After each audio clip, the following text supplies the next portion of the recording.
Hi everybody. Yesterday was a bit of an exciting day for us here at Liverpool.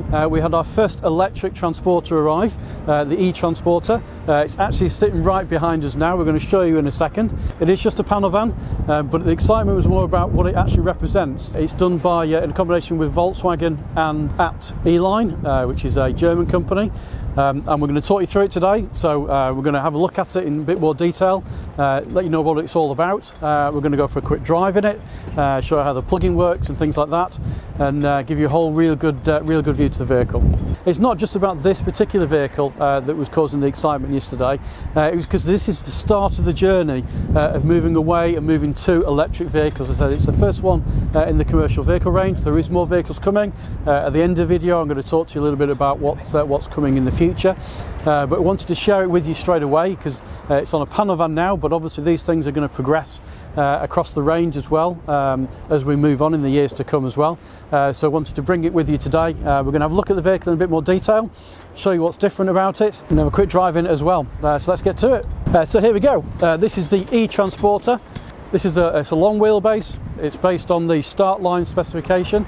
It would be very easy to miss that this is an electric vehicle because there's only two things on this vehicle that you look at straight away that lets you know that it is actually an electric vehicle, and it's two badges. There's one on the front and there's one on the back, and those badges are ABT. So it's ABT E. So first question probably is who's ABT E-Line? Well, ABT, you may know, we've seen their symbols before. They do kits, etc., body kits and styling. They do it on many things within the Volkswagen range or the VAG range. They've got them on the Audis and all the way across, even onto ours on the commercial side as well. And this is a division of the same company, so this is ABT E-Line, and they're a premier partner for Volkswagen Group. Done a lot of work within the Audi range as well as through the Volkswagen range as well. And said they're a key partner with them as well, and they brought the technology. They're into I think motor racing that's on the electric vehicles as well. A lot of the technology is all with them as well, and they've partnered, which is a combination of the two, to what we've got here today. So this is a factory built vehicle, so the vehicle gets built, the base vehicle gets built as the normal through the normal channels, and then it goes off then to ABT. It takes a couple of extra weeks to turn it into the full electric version that we see behind us here. So delivery times is just a little bit longer than a normal panel van. Anyway, enough of me standing in front of the van talking. Let's have a better look at it. And I think we're going to start with having a look under the bonnet.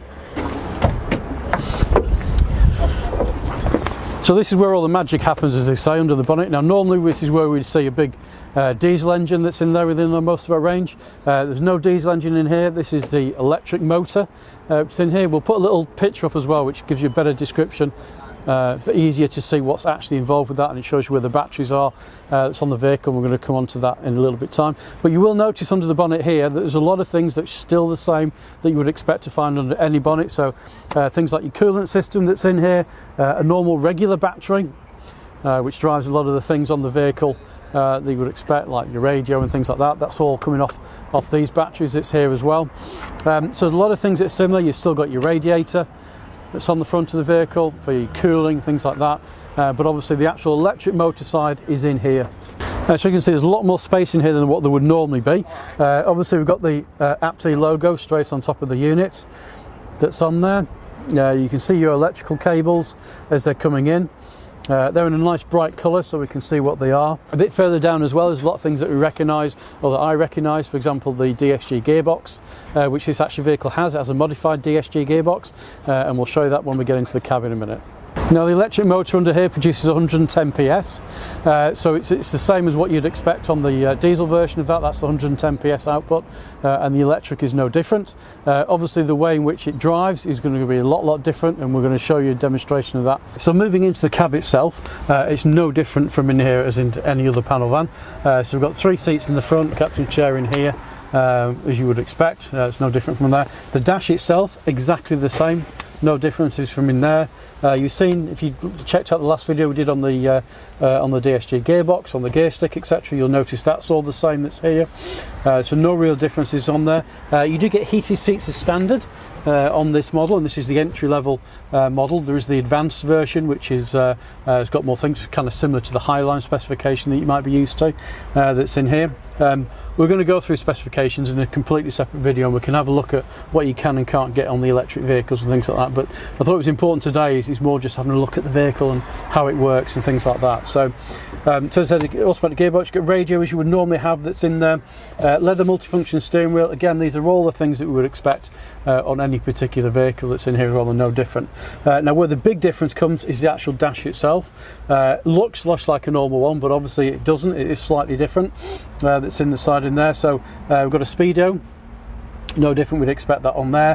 Where we'd have the fuel gauge, we've got the battery level, so you know how much battery charge is left on there. And then on the other side, where you'd have your rev counter, for example, on some vehicles, on that side of there is showing us how the electric works, and I'm going to talk you through that and what that means when we actually go for a drive. So have a look at the load space in the vehicle. Just let you know as well, there is actually a combi version of this as well. We obviously haven't got one of those here at the moment. I've just got the actual panel van version. But load space wise is no different than a normal panel van that would be in here, and space wise we can see from the shots we'll show you in a moment. The only thing slightly different on this vehicle is there are three what look like mounting points on the floor, which obviously is to do with the batteries which are underneath the vehicle.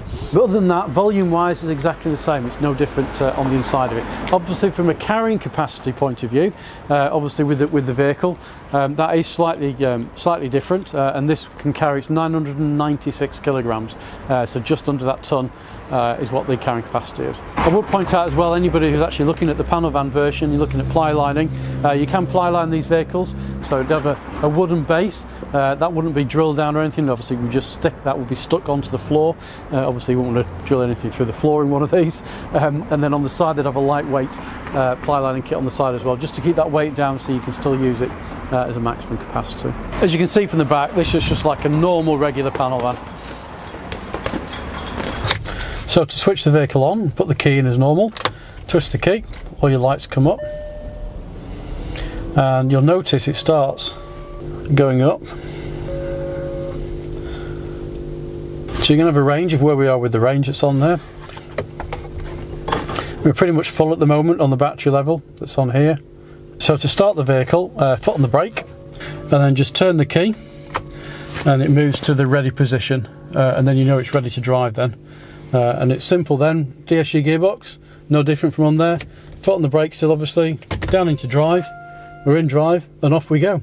And just to make you aware as well, is we've not altered the sound at all from this video now, so what you're going to hear now is what this vehicle makes. Just going to run down the road here, and here we go.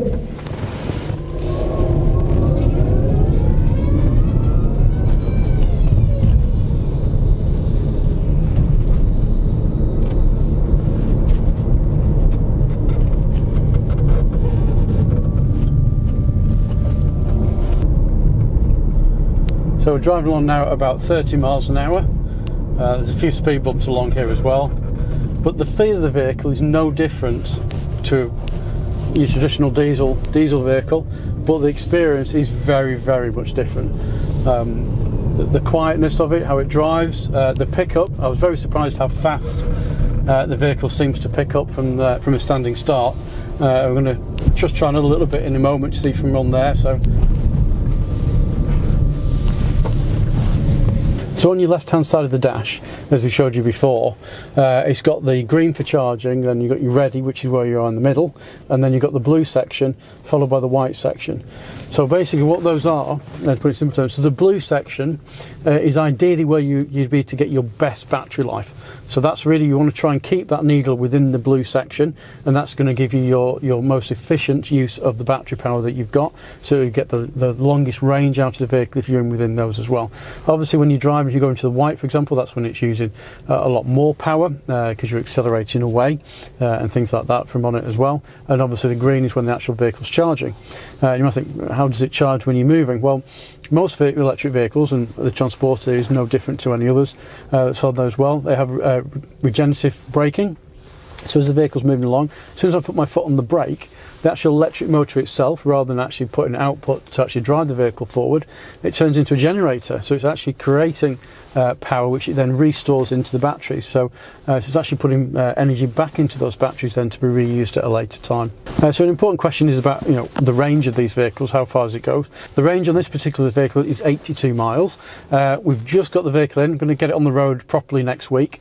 I'm going to be taking it home probably 2 days next week, so I can see what it's like on the motorway and things like that. So we'll probably do a bit of filming while I'm doing that in the evening time as well, to give you an idea how I feel it's like on the roads as you're driving along as well. But obviously 82 miles is going to be, a lot of that is based on how much weight you've got in the vehicle, whether you can get to that, whether you've got the radio on, you've got the heating system on, depending on how hot or cold it is. There's lots of variations as well with that particular miles. But when we get to test the vehicle ourselves, I can give you an idea what kind of mileage we're getting back from on there as well. But it gives you a very good indication on the dash, because it's showing you how much range you've got left at that time, so you always know how much you've got left. Now you might be thinking 82 miles, not a lot of miles that for an electric vehicle, and you'd be right if you were comparing it to a car, but this isn't a car, it's a commercial vehicle. It's done to do a particular job, obviously carrying a load that's in there as well, and the vehicle at the moment for this particular, so for the e-transporter as we are at the moment, I'm going to talk a little bit more in a minute about what future vehicles are coming, but this vehicle is predominantly so it's based out, for example, your city centres where you've got your clean air zones that are there, multi-drop, which is really good, so you're in and out of the vehicle.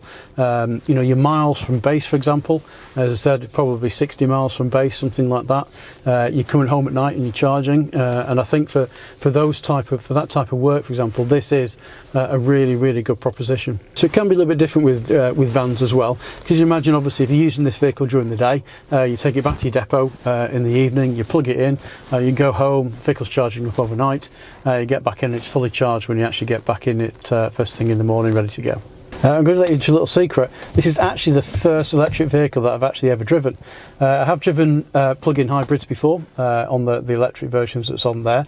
I've driven one or two of those, but this is the first pure electric vehicle that I've actually driven, and I'm really surprised by the actual characteristics of the vehicle, because it feels when you're driving just like a normal transporter, but at the same time it's not, because the way in which the power is delivered is completely different, the noise is completely different, but the feel on the road is exactly the same. Very interesting experience, and it's one that hopefully next week I'll get to use a lot more. One of the things that this particular vehicle is I think more better suited to is those shorter journeys and things like that you're doing as well and around town, because it is actually surprisingly quick when you're around town. Put your foot down and off it goes.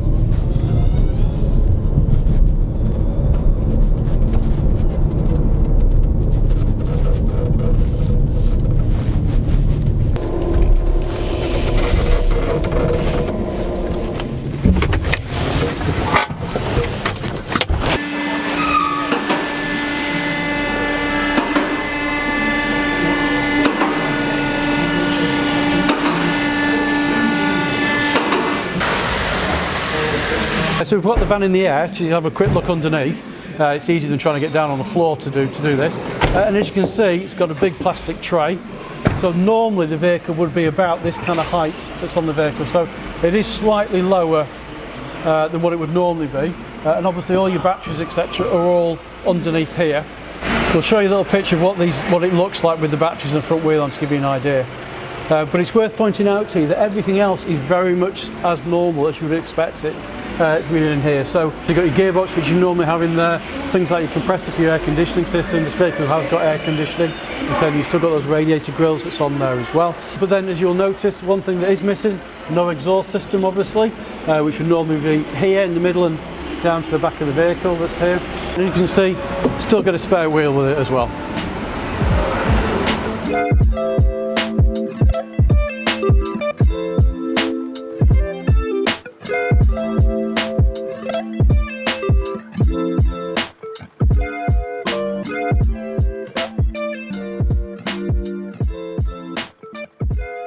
So the next obvious thing is, how do you actually charge this thing up? So where normally you'd put your diesel or your AdBlue, if you open the flap up from on here, we've got two sockets. So the top socket is what the class is the Type 2 socket, and then underneath that is what allows you to plug in a CCS charger, and I'll come on to the second one in a minute. But for most people, because you'll be charging probably one of these at home or your office workplace, generally speaking you'll be running this off AC, so you'll be using your type 2 socket, which looks like this. This is actually the lead which comes supplied with the vehicle, so this end is what goes in the vehicle. So take the cap off, see if I'm on there, and you literally just plug that in there, and then the other end will be plugged into whatever you're actually charging it from. You could obviously replace this with one with a unit that works off 13 amp plug sockets, so plug that into your house. That really doesn't work, I don't think personally, for these type of vehicles, because the charge rate will be very, very slow. But for most people who have an electric vehicle, you'd have like a wall box in your house or your home, or again if you're at work you'd have one of those attached on there, and that just comes off your normal electricity feed that's on there, puts an AC voltage into the vehicle. And to give you an idea on something like this, for example, those type of wall chargers are usually about 7.2 kilowatts, so it'd take about 5.5 hours to actually charge the vehicle up if you were at home or at your workplace from in there as well. So you plug the charging cable in, you leave your vehicle overnight for it to charge up wherever you might be, that's on the basis. Then to remove the charging cable, so open the vehicle, unlock the vehicle, and then unlock it again on the remote, or press your central locking button on there, and you'll hear it release the actual cable, and then you can pull it out. That's like a security feature. So for example, if you were at home, somebody else couldn't just walk up to your vehicle and pull the cable out, obviously at night for any reason that's on there. They would actually need to have the vehicle open to enable them to do that. Now on the panel van, you can just throw your cable underneath the bench seat, nice and easy, lots of space in there. So obviously you can also charge these at lots of stations around the country. There's about 33,000 charging points around the country at the moment, and there's more and more of them growing every day. Now those charging stations, they're all rapid charging stations generally, and they actually charge on DC, on direct current, rather than AC that you get in your home, for example, which is there. So one of these, for example, on that basis, it's about 45 minutes, and that charges it to 80%. So if you're out and about, for example, and you need a quick charge, you can pop to one of these places, service stations, etc., have them, that's there, leave it on charge, 45 minutes later you're back up to 80%, but you might not need 80%, you might just want to pop it on for 20 minutes just to give you enough time as well, just to give it a bit of charge to keep you on your way.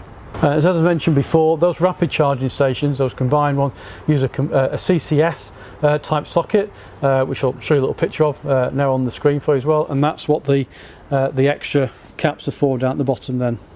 If you've got any questions or comments about the e-transporter, please put them in the comments box below, and as normal we'll do a question and answer session on those questions and try and give you the what you're after. At the beginning of the video I mentioned about what was coming. Is there going to be an electric California? I think there will be at some point, is the answer to that. Do we officially know that? No, we don't. That's where we are with that one at the moment. But what we do know is that the T7, so obviously this is T6.1 that's behind us, the T7 which is due out towards the end of 2021, beginning of 2022, that's there. Now that vehicle is definitely going to be available as a hybrid, so as a plug-in hybrid. They're going to start, I believe, with the Caravelle as the first vehicle, and I'm sure that they'll move that then across the rest of the range. And obviously there'll be newer versions as well of what's behind me within the T7 range. As well as the T7, obviously we've got the ID Buzz and the ID Buzz Cargo.